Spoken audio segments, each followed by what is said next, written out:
الف لام میم، یہ کتاب یعنی قرآن مجید، اس میں کچھ شک نہیں کہ اللہ کا کلام ہے، پرہیزگاروں کے لیے رہنما ہے۔ لوگو، جو کتاب تم پر تمہارے پروردگار کے ہاں سے نازل ہوئی ہے اس کی پیروی کرو اور اس کے سوا اور رفیقوں کی پیروی نہ کرو، اور تم کم ہی نصیحت قبول کرتے ہو، اور تمہارے پروردگار کی باتیں سچائی اور انصاف میں پوری ہیں، اس کی باتوں کو کوئی بدلنے والا نہیں، اور وہ سنتا ہے، جانتا ہے۔ اور اکثر لوگ جو زمین پر آباد ہیں گمراہ ہیں، اگر تم ان کا کہا مان لوگے تو وہ تمہیں اللہ کا رستہ بھلا دیں گے۔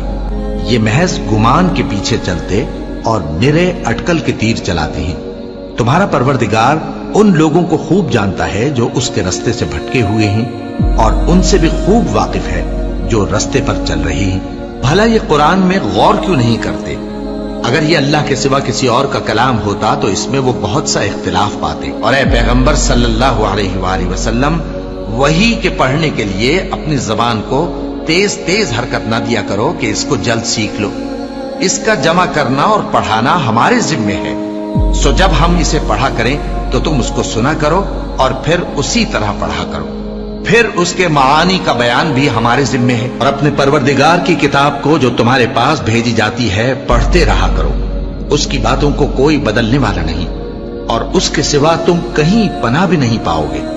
اور جو لوگ صبح و شام اپنے پروردگار کو پکارتے اور اس کی خوشنودی کے طالب ہیں، ان کے ساتھ صبر کرتے رہو، اور تمہاری نگاہیں ان میں سے گزر کر اور طرف نہ دوڑیں کہ تم دنیاوی زندگی کی رونقوں کے خواستگار ہو جاؤ۔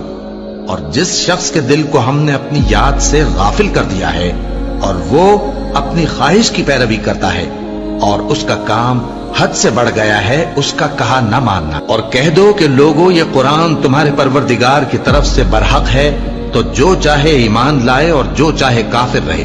ہم نے ظالموں کے لیے دوزخ کی آگ تیار کر رکھی ہے جس کی قناتیں ان کو گھیر رہی ہوں گی، اور اگر فریاد کریں گے تو ایسے کھولتے ہوئے پانی سے ان کی داد رسی کی جائے گی جو پگھلے ہوئے تانبے کی طرح گرم ہوگا، اور جو ان کے چہروں کو بھون ڈالے گا۔ ان کے پینے کا پانی بھی برا اور آرام گاہ بھی بری۔ بے شک یہ کتاب نصیحت ہم ہی نے اتاری ہے، اور یقیناً ہم اس کے نگہبان ہیں۔